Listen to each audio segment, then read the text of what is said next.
Olá pessoal, tudo bem?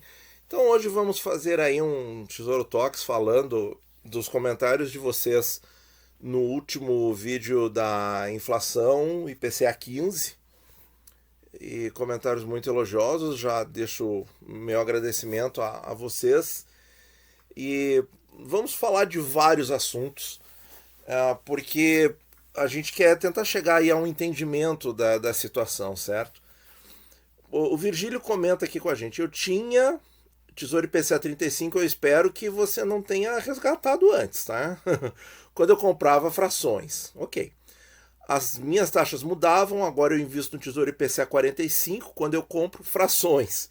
Não muda as taxas, fica na mesma taxa. Que coisa estranha. Olha, Virgílio, é que o mercado está andando de lado, né? Assim, ele está indefinido, num patamar alto, sem muita direção. Quer dizer, assim como não tem motivos para as taxas caírem bastante e as coisas parecerem melhores, não há motivo, né? Ninguém está colocando na conta uma melhora, certo? Mas também não há motivos para uma piora muito mais grave, certo? Então esse é o movimento, o mercado andando de lado. É muito angustiante para algumas pessoas. Para outras pessoas é interessante porque você tem mais tempo para se planejar, para pensar direitinho, para fazer os aportes, para ir acompanhando. Eu gosto pessoalmente de períodos de estabilidade, certo? Em que as coisas andam mais retinhas, né? Entre aspas.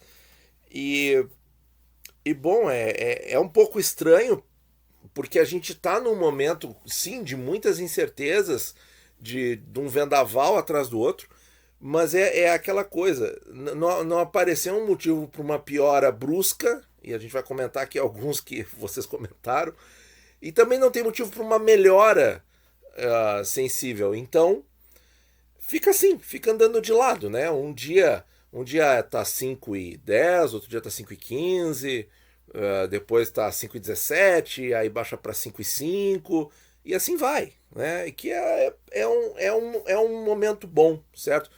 Porque é o seguinte, por exemplo, se ficar assim durante 2 anos, né? Fica nessa coisa morna aí, sem graça.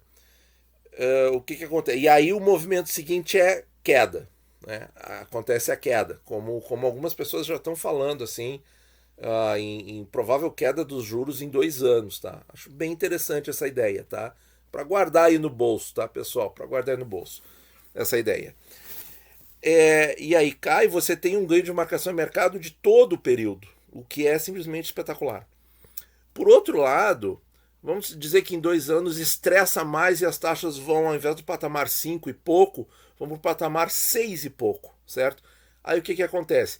Sim, os aportes mais recentes vão reduzir de preço, vai dar aquela estressada no mercado, mas os aportes de 1 ano, 2 anos, eles já vão estar rendendo mais pelo tempo, certo? O VNA vai ter aumentado bastante nesse período. E aí também fica fácil de carregar. Por isso que é bom um período de estabilidade nas taxas, é um período prolongado de estabilidade, certo?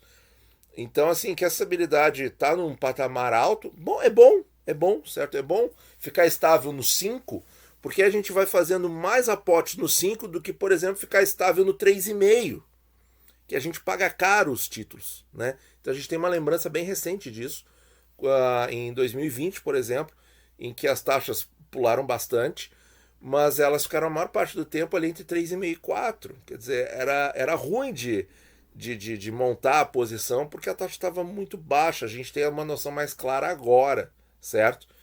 Então esses papéis aí do passado eles vão ter que render pelo tempo, não tem outro jeito, certo? Mas para o futuro as coisas podem ficar mais interessantes. Essa pergunta aqui do Igor a gente pode dar uma resumida aqui, ó, que tem muito conteúdo aqui nesse resumo que eu vou tentar fazer. Ó, o valor dos títulos Tesouro IPCA varia de acordo com o VNA e com a inflação? Sim, muito, né? Então vamos ver. Quando a inflação sobe, pessoal, o que acontece? O VNA sobe, né? E o nosso título, então, ele vai aumentar ao longo do tempo porque ele está indo atrás daquele VNA, certo? Então, Isso é uma coisa, ele ficaria, entre aspas, mais caro. Mas acaba que no mercado, na dinâmica do mercado, e como existe a marcação a mercado, o que acontece? A taxa sobe junto, porque o mercado estressa, certo? Porque vai ter que subir Selic, aquelas coisas que a gente já está acostumado a comentar aqui. E aí, quando a taxa sobe, o preço unitário cai, porque o movimento é inverso, né? A taxa sobe e o preço cai. E aí dá a oportunidade de você comprar mais títulos, sempre indo atrás daquele VNA, e não é ruim para quem comprou antes, certo? Não é ruim. Por quê? Porque quem comprou antes vai estar indo atrás do VNA mais alto até o vencimento. Essa é a grande lógica, certo? Não é tentar ganho de marcação. Não, o ganho de marcação, se vier, é bem-vindo, certo? Mas se ele nunca acontecer, a gente está tranquilo também. Por quê? Porque a gente sabe que o nosso VNA está subindo e chega um momento de um certo limite em que os fatores de risco estão precificados, que parece que seja o momento atual, certo? E aí a coisa fica estável por um longo prazo, por um longo período, certo? Até que surjam fatos novos, e aí vai ter um comentário aqui, a gente pode ir montando a posição com calma, certo? E aí, quando a inflação cai, né, fazendo o raciocínio inverso, o que acontece? Influencia o preço, o valor do Tesouro IPCA, influencia. Porque aí o VNA cresce menos, mas fundamentalmente o governo tira a taxa Selic, né, reduz, ele começa a tirar percentuais da taxa Selic, começa a reduzir a taxa Selic, e aí a taxa do IPCA longo cai junto. E há um otimismo na economia, há uma melhora da percepção do risco Brasil quando a inflação cai, né? E aí fica mais fácil planejar investimentos, planejar consumo, planejar coisas para o longo prazo. E aí os títulos, aí sim é que eles dão ganho de marcação ao mercado e acabam se valorizando mais rápido, certo? Mas eles não deixam de seguir o VNA. Se em qualquer momento no futuro a inflação dispara, o VNA sobe junto e os títulos acompanham, né? Então, realmente realizar o ganho de marcação a mercado não é uma coisa muito prudente, porque você está tirando dinheiro que está protegido, certo? Que está protegido. E aí você vai ter que esperar de novo todo o ciclo, por exemplo, do imposto de renda, que são 2 anos, né? Para ficar na melhor alíquota. E o pior de tudo é o seguinte, é que você realiza o ganho de marcação a mercado, as taxas vão estar todas baixinhas, vai estar tudo caro, aí você vai fazer outra coisa com o dinheiro, sei lá, vai investir em outro tipo de coisa, e quando voltar a estressar, o título vai estar muito mais caro porque o VNA vai ter pulado, porque para voltar a ficar interessante a taxa tem que subir, certo? Para a taxa subir, ela sobe por quê? Principalmente no Brasil é pela inflação. E aí quando sobe a inflação, sim, a taxa sobe, possibilita de você comprar o título mais barato. Mas o VNA também sobe. Então acaba que se você deixa dá um lapso de tempo entre um movimento e outro de vários meses ou 2 anos, quase nunca compensa, certo? Quase nunca compensa realizar o ganho de marcação. Então é isso, pessoal. Muito obrigado, Maurício, aqui por nos acompanhar há 3 anos. É isso que a gente quer. A gente quer ajudar e trazer clareza no pensamento, né, do investimento, certo? E esse é o comentário aqui que eu quero também dar uma aprofundada melhor, né? Será que a curva de juros vai subir pela notícia da doença? E aí o Diego comenta aqui, ó. Uma nova doença faz a bolsa desabar e os juros vão ficar descontrolados. Muito, muito, muito certo o que você falou, certo? Vamos só, então, falar do que aconteceu na sexta-feira, dia 26. E olha aqui, pessoal, mercado completamente tranquilo. Tranquilo. Dá para acreditar numa coisa dessa? Vocês estão vendo aqui, eu estou gravando vídeo às 19 horas. O mercado já fechou. Caiu 1%. 0,94 para baixo. Olha aqui o desenho que o Day Futuro fez. Relaxou ao longo do dia. E aqui no período de 1 ano a gente pode ver que está andando de lado, como a gente começou falando no vídeo. E olha ali, ó. o monstro do Lago Ness deitou para beber água, pessoal. É isso, certo? É isso. Bom, então isso aqui, pessoal, é que o mercado está esperando, ele está andando de lado esperando fatos novos, enfim, para tomar uma direção. Enquanto isso, a gente vai aproveitando as taxas de 5%. Mas falando sobre o problema de saúde, tem esse site aqui, ó, que é o Worldometer, tá? O link eu vou mostrar aqui, ó, worldometers.info, tá?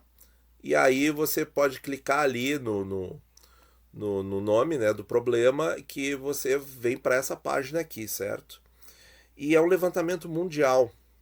Eu gosto muito desse site. E aí eu já coloquei aqui, porque está praticamente completo, da sexta-feira, 26 de novembro. E vejam aqui, pessoal, a situação no Brasil parece estar bem. Ó. O Brasil está aqui em 15º, com 12 mil casos novos. Mas vejam, pessoal, o que está acontecendo nesses países da Europa aqui, ó? Alemanha, 72 mil casos, Reino Unido, né? Inglaterra, 50 mil, Rússia, 34 mil, França, 34 mil. Por exemplo, Alemanha, Reino Unido e França são países que têm o tamanho de um estado brasileiro, né? De um estado. Se for pegar o estado da região norte, então os estados da região norte são muito maiores. Pará e Amazonas, mas compara assim, um estado aí de um tamanho normal no Brasil, São Paulo, Paraná, Rio Grande do Sul, Bahia, é um estado bastante grande em extensão territorial. Mas pega um estado aí, é o tamanho desses países aqui. E olha o que tem de casos, pessoal. Certo? Realmente é muito difícil compreender e esses países estão com taxas de vacinação na casa acima de 60%, né, que é o nível que o Brasil está. Então, tá difícil de compreender, né, isso aqui, certo? Então, tem muitas interrogações aqui para o futuro ainda, tá? Só quero mostrar isso aqui para mostrar para a gente ficar atento, né, que não está resolvido, certo? Não está resolvido. Apesar da nossa curva estar bem mais... nos dá mais esperança para o futuro, essa curva aqui, certo? Vocês podem ver. Vamos só comparar aqui, por exemplo, com a Alemanha. Olha isso, pessoal. Olha isso. Isso aqui é muito preocupante. E o Reino Unido, que o Reino Unido, pessoal, olha aqui, ó, olha aqui o que foi 2021. Ali, maio em diante de 2021, a gente vê aqui, ó, pela consistência desse número elevado, né, superou os picos anteriores, né, em total de casos aqui, ó, por quê? Porque aqui tá sempre, ó, não baixa para um patamar como baixou aqui, como baixou na primeira onda lá em março de 2020. Então, e não aparecem informações do porquê desse fenômeno, né? Se a vacinação está correndo bem, se aí que tá, né? Deixa eu ver aqui outro país também. Deixa eu só mudar aqui a ordem. Vamos mudar para o total de casos. Vamos pegar a Índia. Por exemplo, na Índia teve o surgimento de uma nova cepa, né? De uma mutação, mas olha aí, ó. Já está com muita esperança de que isso aqui vai evoluir bem, né? De 400 mil casos dia no pico, olha, eles estão fazendo aí 10 mil casos dia. Então, assim, ó, por que esse fenômeno está voltando na Europa? Por quê? E isso ninguém comenta sobre, né? Não se comenta se é uma cepa nova, por que as vacinas de lá não estão dando conta, parece, se é movimento anti-vacina que impede que uma camada da população se imunize, não sei, tá difícil de entender, Então, pessoal, isso sim pode trazer problemas graves para o futuro ainda, tá? Tem que fazer esse disclaimer aí. E no Tesouro Direto a gente ainda está protegido. Por quê? Porque nós temos o prazo. Nós temos o prazo, certo? Mesmo que essa taxa, por exemplo, com esse problema piorando, vá para 6, 7, 8%, nós vamos ter o prazo e nós vamos continuar aportando. O Felipe pergunta para nós: se os meus objetivos são para 20 anos, qual o sentido de investir num título com prazo de 30? Se for IPCA principal, realmente não faz o menor sentido, certo? Porque o IPCA principal não tem saída, é carregar até o fim ou realizar ganho de marcação a mercado em um determinado momento no futuro que pode nunca acontecer, certo? Então é complicado. Mas o IPCA com juros, eu ainda não li o que o ET respondeu. No IPCA com juros, eu não vejo tanto problema, sabe? Porque você vai estar oferindo renda, vai estar oferindo renda. Aconteça o que acontecer, você sempre vai ter essa renda, ou pelo prazo do título, melhor dizendo, de 2,95% do VNA que é corrigido pela inflação. E o seu salário não é, certo? Então, não estou falando do seu específico, estou falando do seu de todos os brasileiros, né?